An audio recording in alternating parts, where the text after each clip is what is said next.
This video is for brioche, which is basic brioche in one color, and it's setup row only. I will be showing how to do this setup row using Continental method and English method. Before we start, I want you to see some little diagram that I did here. So right now on your needle you have stitches and you will be working with couple of stitches all the time. So this is your rhythm. It's really simple when you break it up like that. So you have um, this stitch and this stitch on your needle. For my example, I have odd number of stitches and I like to have that for making the balance. I start with the knit stitch, I finish with the knit stitch. So for my example here, I have 19 stitches on my needle, and I will be working with this stitch and this stitch as part of brioche, as well as stitches in between. The first stitch and the last stitch, so the first one here and the last stitch, those are just selvage stitches. They have nothing to do with brioche. I have another video on that on my website if you would like to see exactly how I do that, but you could see as I'm working on it. I'm not spending time on it though here. So brioche begins with this stitch here, and it's first couple right there, and then another couple, another couple, another couple, and as you finish, because we have odd number, you will have one more stitch out of this couple. So it's beginning again, but it's for balance, so it looks nice symmetrically. So here we go, two stitches, and you begin your brioche setup row. What you're going to do with these two stitches, the very first stitch you will be knitting normally. The second stitch you're not knitting, you slip it, and slip it as if to purl with yarn over. So your yarn will be in front of needle and you will be slipping that. It's called yarn over, but it really is not a yarn over, it's a crossover, because it will become as a strand that goes across that stitch, and I will show you on my needle what it looks like. So it's really not standing alone as a yarn over usually does, but it's a yarn that is going across that stitch and it's kind of attached. So what I call this, I call it a unit. This stitch is a single. This stitch becomes a unit of a stitch that you slip and that crossover. So let's begin that setup row that from this row to this row sets it up for beginning brioche.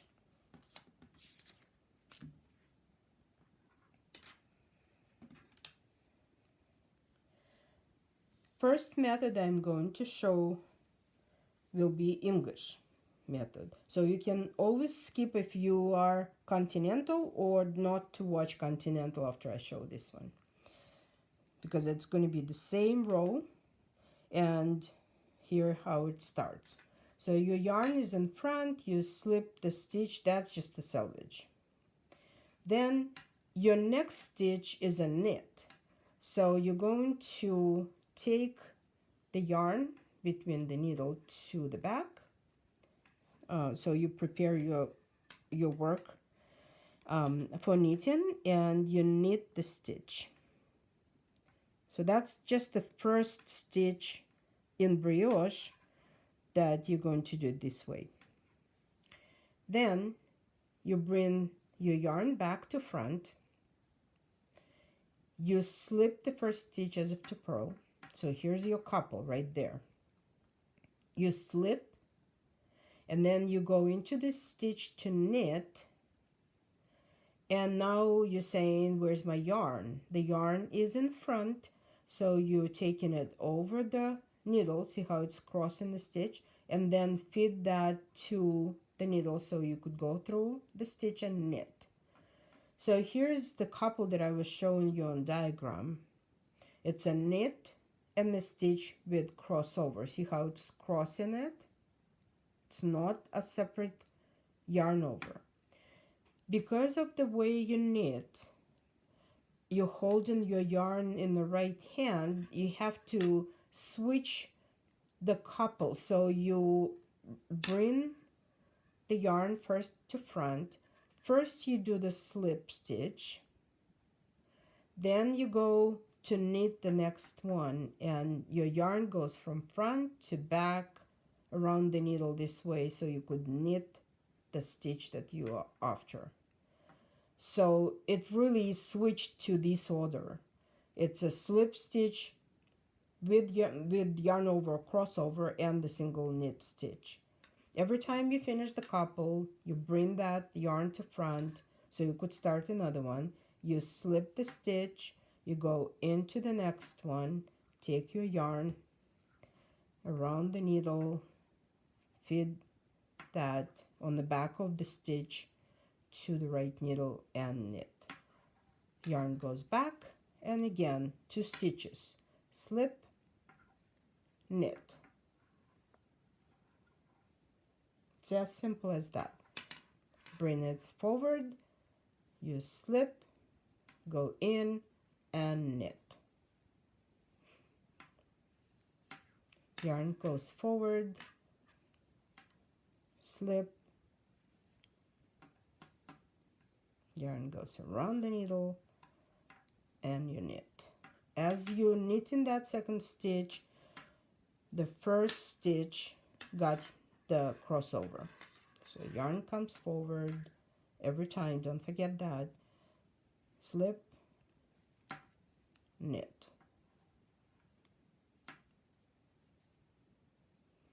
Yarn forward, slip,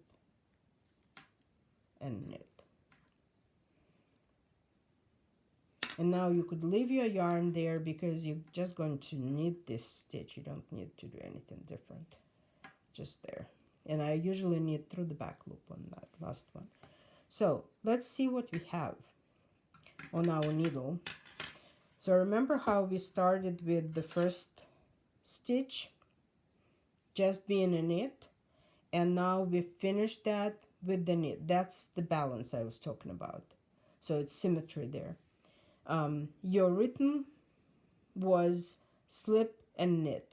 So here's your crossover stitch with crossover and a single stitch. So it's a set of a unit and a single stitch. Here's another set. Here's your next set. So when you check in your work, that's how you see that. So couples come like that. And if you see 2 crossovers in a row or 2 singles in a row, you made mistake. It's very easy to check. So it comes all the way through. And at the end you have, this doesn't count as brioche stitch, it's just knit stitch always. So you have the knit stitch and that selvage stitch. So 2 knit stitches. Let me switch to another method. So here I have the Continental method, and I'm going to do exactly the same row. So first I slip the stitch, then I knit, then I'm holding the yarn in my left hand, right? So my right needle goes under the yarn, so yarn becomes in front of the needle. I slip and then knit. See how I'm holding here? So my yarn doesn't go anywhere. And again, slip and knit. My yarn stays all the time in the back, but my needle goes behind it when I knit it.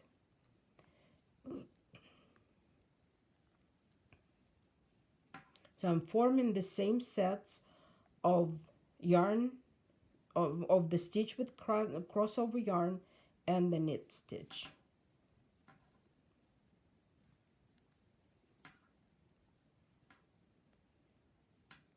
So when I will be checking my row and the last I have 2 stitches, knit first one that belongs to brioche still, and this one I go through the back loop or front loop, whatever you like.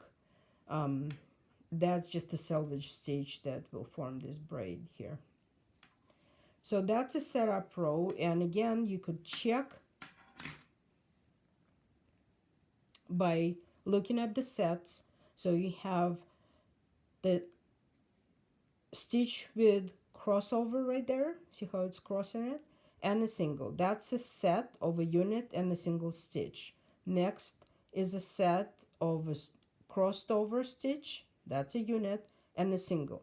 And that's what you should see out of 2 stitches now. So you prepared this row for brioche knitting. If you see 2 singles in a row or 2 crossovers in a row, you made a mistake.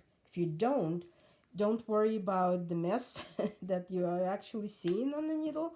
It will all straighten out after a while, and it will look very nicely as brioche. Now, I started this with this swatch with a few rows of garter stitch. Usually, if it's just brioche, we start right from cast on, but this is just for this time because you could do few patterns and switch to brioche at any point, and that's what the example shows here. So we are on to the next video where I will show next row.